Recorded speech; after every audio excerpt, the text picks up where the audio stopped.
يا نبي سلام عليك يا رسول الحمد لله وحده والصلاة والسلام على من لا نبي بعد اما بعد. قابل قدر قابل احترام، زه نن تاسو سره بیا یو واري په یو اهمه موضوع باندې مخاطب یم چې هغه موضوع ده د اعتکاف. اعتکاف قدرمنو ویل کیږي هغه مخصوص طریقې سره ناسته چې بنده نیت وکړي او د الله تعالی په کور کې کینی، دې ته ویل کیږي قدرمنو اعتکاف. اعتکاف په درې قسمه باندې دی.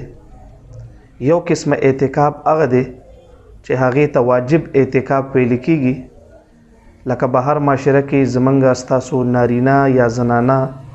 منښت وکړي که الله پاک زما دا پلان کې کار وکړو نو زه به دومره ورځې اعتکاف کوم، او یا بنده اسې دغه شان ومني چې یاره دوره ورځې اعتکاف دی د الله دپاره په ما باندې، دې ته ویل کېږي واجب اعتکاف. قدرمنو دې دپاره روجه ضروري او لازمي ده. که یو سړی منښت وکړي او نیت پکې ده وکړي چې روجه به نه نیومه او اعتکاف به کوم، نو قدرمنو روجه به نه وي، بغیر د روجې نه دغه اعتکاف نه کېږي. دویم نمبر اعتکاف قدرمنو مسنون اعتکاف ته سنت اعتکاف د نبی علیه الصلاۃ والسلام نه ثابت ته. حضرت عائشہ رضی الله عنها او ابو هريره رضی الله تعالی عنہ د دې حدیث مبارک راویان دي چې نبی علیه الصلاۃ والسلام بعد د رمضان المبارک په اخري عشره کې اعتکاف کو، تر دې پورې تر وفات پورې نبی علیه الصلاۃ والسلام دا اعتکاف کړی دی. قدرمنو اعتکاف دریم نمبر چې دی هغه نفلی اعتکاف دی، نو د هغې دپاره روجه شرط نه ده. نفلی اعتکاف دې ته ویل کېږي چې یو انسان راشي جومات ته راداخلیږي او دی دا ووایي چې تر سوره پورې زه دې جومات کې یم نو زما د اعتکاف نیت دی. نو درې قسمونه شو د اعتکاف. یو اعتکاف واجب شو چې کوم منښت وغیره بنده وکړي، یا د سنت اعتکاف مات کړي نو دا په ده باندې بیا واجب وګرځي. دویم اعتکاف مسنون سنت اعتکاف ته، او دریم نمبر نفلی اعتکاف ته. محترم مونږ به خبره د سنت اعتکاف متعلق کو، چونکه میاش د روجې مبارکه ده او د روجې مبارکې میاشتې اخري ایام شروع کیږي، اخري عشره په دې کې چې کوم اعتکاف کیږي نو دا اعتکاف محترمو سنت ته د نبی علیه الصلاۃ والسلام نه ثابت ته. حدیث مبارک په درته بیان کو، حضرت عائشہ رضی الله عنها او حضرت ابو هريره رضی الله تعالی عنہ فرمای چې نبی علیه الصلاۃ والسلام تر مرګ پورې مواظبت په دې اعتکاف باندې کړی دی. نبی علیه الصلاۃ والسلام به د رمضان المبارک آخري 10 ورځې اعتکاف کو. څنګه چې قدرمنو سنت د نارینه‌و دپاره دی نو دغه شان سنت د زنانه‌و دپاره هم دی. اعتکاف دپاره څه شرطونه دي، اعتکاف په چا باندې راځي؟ نو د ټولو نه اول شرط محترمو دا دی چې اعتکاف ته کېناستونکی نارینه یا زنانه چې دا مسلمان وي. که اسلام سره ریلیټډ نه او تعلق نه ساتي نو بیا قدرمنو د دې نه علاوه په نورو خلکو بیا اعتکاف نشته. دویم نمبر شرط فتاو دا لیکلی دی چې دغه انسان عقلمن وي، که نارینه وي یا زنانه وي. قدرمنو که لیونی وي نو د لیوني سړي یا د لیونۍ ښځې اعتکاف نه کیږي. دریم نمبر شرط دا لیکلی دی چې دغه زنانه د خپل محوري بیماری نه او د نفاس نه پاکه وي نه اعتکاف کیږي، او که چېرته په دغه حالت کې قدرمنو نو بیا د اعتکاف شرط مفقود کیږي، نه اعتکاف نه کیږي. قدرمنو دې نه علاوه نابالغ ماشوم دی یا نابالغه ماشومه ده خو هوښیار دي سمجدار دي نو هغې اعتکاف ته کېناستی شي. نوکر غلام وغیره چې دی هغه به د مالک نه اجازه تخلي، او زنانه چې ده هغه هم اعتکاف ته کینی نو دا به د خپل خاون نه اجازه تلی، د خاون په اجازت باندې دا د اعتکاف لپاره ناستې کولی شي. دې نه علاوه قدرمنو اعتکاف لپاره بهترین مواقع بهترین ځایونه کم کم دي؟ نو د ټولو نه بهتر اعتکاف هغه دی چې په مسجد حرام مکه مکرمه کې وشي، بعد د هغې نه هغه دی چې کوم په مدینه منوره مسجد نبوي کې وشي، او بعد د هغې نه هغه دی چې کوم مسجد اقصی کې وشي، او د هغې نه بعد د خپل کلي جامع مسجد دی، بیا هغه مسجد چې خلک ورته ډیر د مانځه دپاره راځي او بعد دا غینې قدرمنو هغه اعتکاف چې کوم د خپل محلې په مسجد کې وشي د پوره محلې نه چې یو تن اعتکاف تکې ناستو نو د ټولې محلې غاړه په دې سره خلاصيږي دین علاوه زنانه چې اعتکاف تکینی نو هغه به هغه ځای کې کینی چې کم ځای کې قدرمنو هغه موسکی عام روټین سره کال تشرته ځای تنظیم نکېږي نو بیا یو بل ځای د ځان له مخصوص کی او هغه ځای د اعتکاف تکینی څنګه چې د نارینهو دپاره مسایل دي د اعتکاف دغه شان د زنانو دپاره هم دي کله چې اعتکاف ته بنده کینی نو مستحبات دا دي چې بنده په هغې کې تلاوت وکړي ذکر اذکار وکړي او مطالعه وکړي د سیرت د کتابونو د احادیثو د قرآن مجید یا داسې بیانات واقعات دینی د هغې مطالعه وکړي نو قدرمنو دا مستحب دي دا پکار دي د دې نه علاوه محترمو اعتکاف پاسیدیږي څه سره ماتیږي څه سره نو د یو څو خبرو خیال ساتل پکار دي دوه قسمه ضروریات انسان ترازی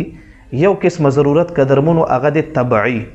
د طبیعت تقاضا دا ده چې دغه بنده ته بعض وخت کې واړه بول راشي بعض وخت کې لوی بول ورشي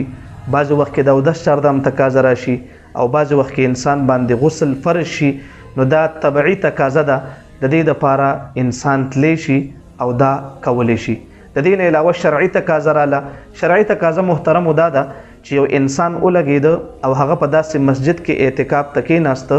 چې کوم مسجد کې د جمعې مبارکې مونځ نه کېږي او بل مسجد کې د جمعې مبارک مونځ کېږي دی لاړه د هغه مسجد نه او بل مسجد ته د جمعې مونځ دپاره نو دا شرعي عذر دی په دغه حالت کې دی دا کولی شي اعتکاف ورسره نه خرابېږي یا قدرمنو بعض وخت کې یو انسان یو مسجد کې ناست دی دغه مسجد چت را پرېوته یا یو مسجد کې اعتکاف ته ناست دی او جبرن او ظلمن د تماچې د ټوپک په زور یا مختلف زورونو طریقو سره د هغه مسجد نه وباسلی شو او دی لاړ او ډایرک بل هغه مسجد ته چې کوم مسجد کې اعتکاف کیږي هغې کې کېناسته نو په دغه صورت سره هم قدرمنو د اعتکاف نه خرابېږي اعتکافي کیږي دې نه علاوه قدرمنو بعضی سیزونه داسې دي لکه د جمعې مونځ دپاره بل مسجد ته تک شه چې په دغه مسجد کې د جمعې مونځ نه کیږي یا قدرمنو په اذان دپاره د مسجد د حدودو نه بهر تلل که څوک نه وي نو هم د اعتکاف په دوران کې دا کولی شي د الله جل جلاله په کور کې اغستل خرصول شو په شرط د دې چې هغه څیز په مسجد کې حاضر نه وي نو دې سره هم اعتکاف نه ماتیږي دا کولی شي د دې نه علاوه قدرمنو د یوې ورځې نه کمه بېهوشي په یو انسان باندې راله یا د شپې نشه انسان ته وخته نو هغې سره هم اعتکاف نه خرابېږي د دې نه علاوه خوشبو په اعتکاف کې لګولی شي تیل په اعتکاف کې لګولی شي خوراک سکاک په اعتکاف کې کولی شي کپړې بدلولی شي د الله جل جلاله په کور کې ناسته ده نو قدرمنو هغه هم کولی شي څه مسله نشته ورکله قدرمنو چې دا اعتکاف د انسان نه مات شي یعنی هغه کار وکړي چې کوم کارونو سره اعتکاف ماتیږي نو دغه انسان به بیا د دغه اعتکاف قضا راګرځي او د قضا راګرځولو طریقه دغه ده چې کومه روژه ده هغه روژه به هم نه وي او کومې ورځې چې د ده نه فوت شوي دي نو هغه به هم راګرځي د دې نه علاوه قدرمنو بعضې وخت کې یو انسان دی او هغه منښته وکړي که زما دا پلانکی کار الله پاک وکړو نو زه به دومره ورځې اعتکاف کوم اوس دله الله پاک توفیق ورکړو خو د هغې باوجود اعتکاف ونه کړو نو فقهای کرامو د دې مسئلې متعلق لیکلي دي چې دی به ولګي او د مرګ په وخت کې به دا وصیت وکړي چې د یوې ورځې روژې متعلق چې کومه فدیه ده نو څومره ورځې منښته چې ده کړي هغه به ورکړي د دې نه علاوه قدرمنو د نابالغه اعتکاف صحیح دی او هغه مسجد کې اعتکاف نه کیږي چې کوم مسجد کې 15 وخته مونځ نه کیږي عام روټین کې شاړ پروت دی نو هغې کې اعتکاف نه کیږي قدرمنو اکثر عام روټین کې داسې وشي چې زموږ ینګ جنریشن اعتکاف ته کینی او هغې جامت کې اکثر نوجوانان پکې نو دا مسله ډېره زیاته راځي چې یاره استاد جي موږ د جامت دپاره نیخانې ته تګ کولی شو که نه شو کولی نو محترمو نیخانې ته تګ کول یا جامت کول قدرمنو جامت کول دا چونکې حرام پیل دی او اعتکاف دا سنت دی اعتکاف سره انسان الله پاک ته نږدې کیږي نو دی نیخانې ته تګ نشو کولی که چېرې د نیخانې ته تګ وکړو دې سره د اعتکاف مات شو ها که چېرته د داسې وکړل چې د الله په کور کې کېناسته او جامت یې وکړو نو قدرمنو ګناه خوده عظیم ګناه دی او اعتکاف نه ماتیږي اعتکاف په خپل حال باندې برقرار دی. دین علاوه قدرمنو دا یو مسله په من کې ډیره غټه مشهوره ده چې اعتکاف ته کم نارینه یا زنانه کینی نو که د وړو بولو یا د لوی بولو د پاره یا د شرعي عذر د حاجت لپاره روزي نو هغه مخ پل پټ کړي یو سترګې پل پټ کړي صادرو کې ځان رانغاړلي. قدرمنو د دې په شریعت کې څه ثبوت نشته، ځان رانغاړل ځان پټول دا نشته. اعتکاف الله تعالی د نزدېکت یو ذریعہ ده، د مخلوق نه ځان پټولو ته اعتکاف نه ویل کیږي، لہذا دغه خبرې هم څه حقیقت نشته. دین علاوه قدرمنو اکثر خلک اعتکاف تکینی نو د مسجد دروازه چې کوم ده نو دا د مسجد د حدودو نه بهر ده، نو حتی الوسه کوشش خدا پکار دی ځکه بغیر عذر نه وتل دې سره اعتکاف ماتیږي. حتی الوسه کوشش دا پکار دی چې بندو لګي چاته وي چې رځي دا دروازه ځان سره بند کا، او که شرط مثال کې طور پر سوګدا سینی نو په دغه صورت کې بیا د خپل سامان او د خپل ځان حفاظت دا په د باندې فرض دی. نو کده لاړو او دروازه بند کړه هغه ځای به ډیر ایثاری غنا واپس په مسجد ترازی د اعتکاف په حالت کې چونکې دا عذر دی شرعي نو دی کې د سره اعتکاف نه ماتیږي. دین علاوه قدرمنو بعض وخت کې داسي چې نارینه اعتکاف تکینی داغه د پښمنی راوړلو د پاره سوکنی او د روجمات راوړلو د پاره سوکنی او نس د دې متبادل بندوبست کې دي شي. نو فقهای کرام لیکلي دي چې د پښمنی د پاره خپل کور ته تک کول شي، روجمات لپاره خپل کور ته تک کول شي، خو په دې دواړو صورتونو کې به پښمنه او روجمات رالی او مسجد ته بیراړي. خپل کور کې ناشته کول، پښمنه کول، خپل کور کې ناشته کول او روجمات کول دا ناجایز دي، لہذا په دغه صورت کې بده دا راړي مسجد ته او په مسجد کې به روجمات کې. دین علاوه قدرمنو اکثر خلک داسې وکړي چې محله کې اعتکاف ته څوک کینی نو د بل ځای نه یو تن ناولي او هغه ته وایي چې طالب منګه اجرت درکو دومره پیسې به درکو، لہذا قدرمنو اعتکاف خو دغه صحیح دی د محلې غاړه په خلاصيږي او په اعتکاف باندې پیسې اغستل قدرمنو دا صحیح نری د دین ځان ساتل پکار دي. عام روټین کې قدرمنو داسې وشي چې د خزو د اعتکاف متعلق خلک تپوس کوي نو څنګه چې د زنانو د نارینو اعتکاف ته نو دغه شان د زنانو اعتکاف هم دی، او صرف فرق دا دی چې نارینه په مسجد کې ناشته کوي او زنانه په کور کې هغه ځای کې ناشته کوي چې کوم ځای د دې د عبادت ځای دی یا متبادل یو داسې مثال کې طور پر کمره ده او په هغې کې ځان له ځای برابر کو. د دین علاوه قدرمنو د زنانو اعتکاف هم د حدیث مبارک نه ثابت دی. حضرت عائشہ رضی الله عنها نه روایت دی، هغوی نبی علیه الصلاۃ والسلام با